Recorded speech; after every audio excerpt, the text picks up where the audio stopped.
Morning dear students, myself Masuda Parveen एक बार फिर से हाजिर हूँ आप सभी के बीच में। हम पढ़ रहे थे राजस्थान इतिहास और राजस्थान के इतिहास के अंतर्गत हमने पढ़ना शुरू किया था मेवाड़ के गुहिल वंश के बारे में। पिछली क्लास में हमने डिस्कस किया मेवाड़ रियासत की विशेषताएं और मेवाड़ का राजकीय ध्वज। आज पढ़ना शुरू करते हैं यहाँ की वंशावली। पहला शासक जो रहेगा वह कौन है? गुहादित्य। गुहादित्य जो है इन्हें क्या माना जाता है? मेवाड़ के गुहिल वंश का संस्थापक। इन्हीं के नाम पर इस वंश का नाम क्या पड़ रहा है? गुहिल वंश। संस्थापक कह सकते हैं, मूल पुरुष हम कहते हैं, इन्हें आप आदि पुरुष भी कह सकते हैं। 566 ईस्वी में इन्होंने क्या किया है? गुहिल वंश की स्थापना की है। गुहिल वंश का संस्थापक, मूल पुरुष, आदि पुरुष किसे कहा जाता है? गुहादित्य को कहा जाता है। गुहादित्य के पिता का नाम था शिलादित्य। शिलादित्य के लिए बताया जाता है कि शिलादित्य जो हैं इन पर भीलों ने आक्रमण किया, उसमें ये मारे जाते हैं। इनकी माता का नाम था पुष्पावती। बताया गया कि पुष्पावती उस समय गर्भवती थी, इसलिए वह सती नहीं होती हैं। बालक गुहादित्य को जन्म देने के पश्चात पुष्पावती सती हो जाती हैं और उन्होंने अपने बच्चे को क्या किया था? एक ब्राह्मण महिला थी जिसका नाम था कमलावती। तो आपसे यदि ये पूछ ले कि इनकी धायमा कौन थी, तो हमें उत्तर लिखना है कमलावती। कमलावती को अपने बच्चे को सौंपने के पश्चात पुष्पावती क्या हो जाती है? सती हो जाती हैं। इनका पालन पोषण कमलावती ने किया। एक गांव बताते हैं ईडर क्षेत्र में था उंदरी गांव में गुहादित्य भीलों के बच्चों के साथ खेला करते थे। एक दिन ऐसी घटना बताई गई कि बच्चे राजकलिकम नामक एक गेम खेल रहे थे, जिसका अर्थ होता है राज दरबार लगाना। बच्चों ने अपने में से राजा किसे चुना? बालक गुहादित्य को चुना। भीलों का जो सरदार था मांडलिक, वह दूर खड़ा ये सब कुछ देख रहा था। उसने देखा कि बच्चों ने क्या किया है? गुहादित्य को अपना राजा चुना। गुहादित्य को एक टीले पर बिठाया और एक बच्चा भीलों में से ही आगे आता है। उसने कटार से अपना अंगूठा काटा और अंगूठे के खून से उन्होंने गुहादित्य का राज तिलक कर दिया। मांडलिक यह देखकर बहुत प्रसन्न हुए। उन्हें लगा अब मुझे योग्य उत्तराधिकारी मिल गया है, और फिर उन्होंने क्या कर दिया? गुहादित्य को सब कुछ सौंप दिया। और गुहादित्य ने 566 ईस्वी में किसकी स्थापना की है? गुहिल वंश की स्थापना की है। ऐसी ये कहानी बताई जाती है। गुहादित्य की प्रारंभिक राजधानी कौन सी रही? इनकी प्रारंभिक राजधानी थी नागदा। बताया गया कि गुहादित्य के बाद 8 पीढ़ी तक यहाँ लोगों ने राज किया, और फिर उनके परंपरा में एक व्यक्ति आता है जिसका नाम क्या बताया गया है? नागादित्य। नागादित्य की कहानी भी यही बताई गई कि 8वीं पीढ़ी में नागादित्य नाम का एक व्यक्ति था। नागादित्य की हत्या भी किसके द्वारा की गई है? भीलों के द्वारा की जाती है। नागादित्य के पश्चात उनका जो 8 पीढ़ियां आ गई है, देखिएगा, ध्यान रखिएगा, वो बात हो रही थी 566 ईस्वी की। इनका जो पौत्र है जिसका नाम था बप्पा रावल। बप्पा रावल जो है इनका समय रहता है 734 ईस्वी से लगाकर 753 ईस्वी। किसका समय है? बप्पा रावल का। बप्पा रावल को वास्तविक संस्थापक माना जाता है। कौन सा संस्थापक है? वास्तविक संस्थापक। किस वंश का? यह आपके कौन से वंश के वास्तविक संस्थापक है? गुहिल वंश के। कर्नल टॉड की बात मान ली जाए तो कर्नल टॉड ऐसा कहते हैं कि इनका मूल नाम क्या था? मूल नाम है इसका कालभोज या मालभोज। क्या नाम बताया गया है? इनका नाम कालभोज या फिर बताया गया मालभोज।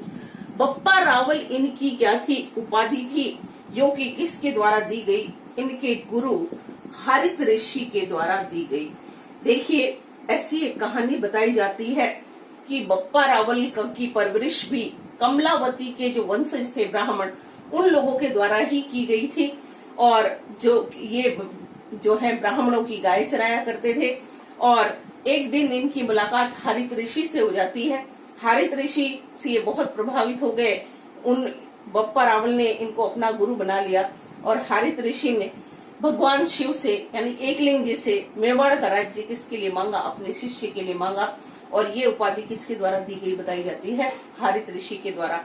बप्पा रावल के लिए ऐसा लिखा गया है कि बप्पा रावल ने 734 ईस्वी में मानमोरी नाम का एक जो मौर्य वंशी शासक था, मानमोरी से इन्होंने क्या कर लिया है, उस पर आक्रमण किया और चित्तौड़ का किला जो आप पढ़ते हैं उसे छीन लिया। और कौन से वंश की स्थापना करते हैं, वास्तविक रूप से गुहिल वंश की स्थापना करते हैं। मानमोरी को हराकर चित्तौड़ का जो दुर्ग है किसने प्राप्त किया है, बप्पा रावल ने। अब बात करते हैं चित्तौड़गढ़ दुर्ग की। तो चित्तौड़गढ़ दुर्ग मैं आपको पहले पढ़ा चुकी हूँ। गंभीरी व बेणच नदियों के संगम पर स्थित चित्तौड़गढ़ का दुर्ग समस्त किलों का सिरमौर, गढ़ तो गढ़ चित्तौड़गढ़ बाकी सब गढ़ैया, है ना, इस नाम से प्रसिद्ध है। कौन सा, चित्तौड़गढ़ दुर्ग। तो बप्पा रावल साहब ने क्या किया, इस वंश की जो है वास्तविक रूप से स्थापना किया, वास्तविक संस्थापक रहते हैं। बप्पा रावल के लिए कुछ कहानियां प्रचलित हैं जो आपने सुनी होंगी। बप्पा रावल के लिए बताया गया कि बप्पा रावल जो है ये एक बार अपनी तलवार उठाते थे तो क्या करते थे, 2 भैंसे काट देते थे। इनकी खड़क 32 मन की थी, 16 हाथ का इनका दुपट्टा हुआ करता था और 4 बकरे का ये नाश्ता कर लेते थे। बप्पा रावल ने मेवाड़ में सर्वप्रथम सोने के सिक्के चलाए हैं। मेवाड़ में सबसे पहले या सर्वप्रथम सोने के सिक्के किसने चलाए, तो हमें उत्तर लिखना है। मेवाड़ में सबसे पहले सोने के सिक्के चलाने वाला शासक कौन था, बप्पा रावल था। बप्पा रावल ने कैलाशपुरी, जो कि कहाँ है, उदयपुर, यहाँ पर कैलाशपुरी उदयपुर में एकलिंग जी का मंदिर बनवाया। किसका मंदिर बनवाया है, एकलिंग जी का मंदिर। एकलिंग जी का मंदिर जो है इसके लिए ऐसा बताया जाता है कि ये इनके कुल देवता हैं। पाशुपत संप्रदाय या लकुलिस संप्रदाय का एकमात्र स्थल माना गया है एकलिंग जी का मंदिर। मेवाड़ के शासक स्वयं को एकलिंग जी का क्या मानते थे, दीवान मानते थे। क्या मानते हैं ये कि हम राजा नहीं बल्कि क्या है, दीवान। मेवाड़ के शासक जब भी कहीं बाहर जाते थे तो पहले कहाँ जाते थे, एकलिंग जी के मंदिर में जाते थे और उस मंदिर में जाकर के एकलिंग जी से अनुमति लेते थे कि अब हम जा रहे हैं, हमें आशीर्वाद दीजिए। अनुमति लेने को क्या कहा जाता है, आस्का लेना कहा जाता है। बप्पा रावल की उपाधियां जब आप पढ़ते हैं, देखिए इनकी उपाधियां हम पढ़ते हैं। इनको कहा गया है चकवे, हिंदुआ सूरज,